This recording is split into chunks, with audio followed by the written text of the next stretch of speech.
Good morning. Today is the Cosmos Cup. I've neglected it all winter.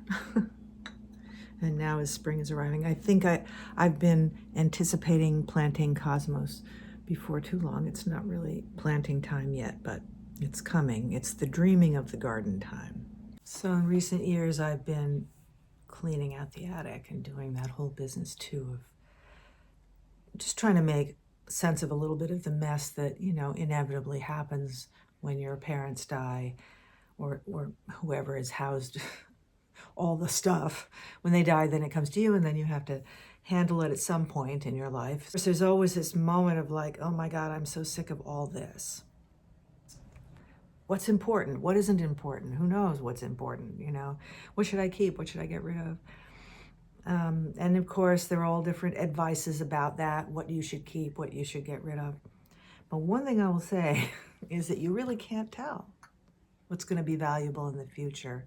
I have been reading the letters of Charles Lamb, and soon I will be getting a volume of the letters of Thomas Manning. They were friends in 1800s, early 1800s, around the Regency period in England. And this is also the same time as Jane Austen. I'm very in love with that period, and there's a lot of reasons.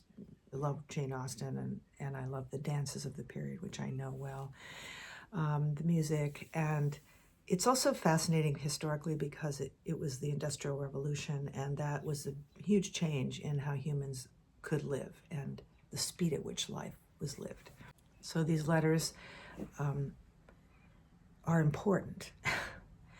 But who knew? Somebody kept Charles Lamb's letters and somebody else kept Thomas Manning's letters. They were in separate households. Somebody, not the same person, collected them. Though in fact, because they were about a relationship between these two people, they only really make perfect sense when you see them together, when you read them back to back. Let's put it this way, it's a whole dimension. So just that part of collecting, or keeping of things, you don't really know what is going to be valuable to people. What am I, 200 and some years later?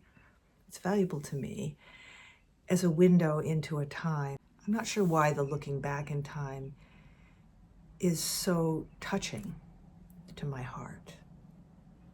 The present, of course, it illuminates the present, the fact that we repeat and repeat and repeat the same old stuff as a species. But the looking back somehow gives me perspective and takes me out of the press and at least right now, the current almost breathlessness of our time, the speed at which everything is moving, good, bad, and indifferent, it's just a lot right there, the speed of it. Perhaps another thing that I like so much about the early 1800s is it's really directly after the American Revolution and the establishment of our government and French Revolution, the Napoleonic Wars. These are quite a backdrop politically and militarily. And we're in another period that is also stunning. I've lived long enough now to say, yes, this is quite a significant moment historically. And so reading letters from another time, the voices living in another period, is quite stabilizing because their letters are really very about day-to-day minutiae.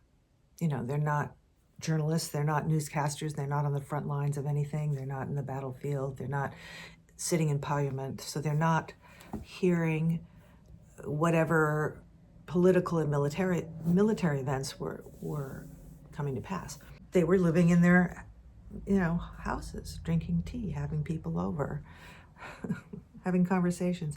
Well, maybe Manning had a very dynamic time, but he was actually traveling through China and into Tibet, and traveling at that time was a big deal. Charles Lamb was sitting in London and writing from there. He was very much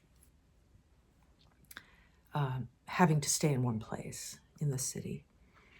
and Manning was on a long adventure.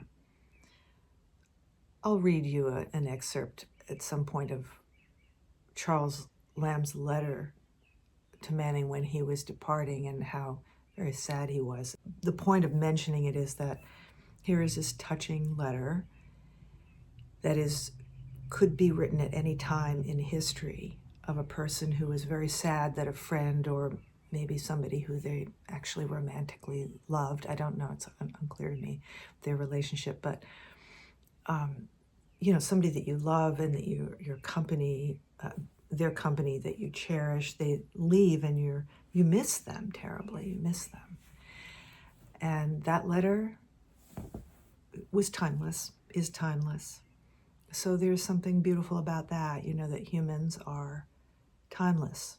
We have certain things that are always going to be part of the human condition. Loving people, missing them when they are gone, the coming and going, the joys and sadnesses, day in and day out.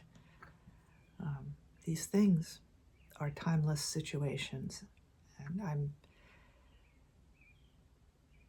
yes, that's the thing about looking into the past.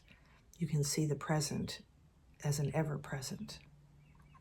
Yes, I love that.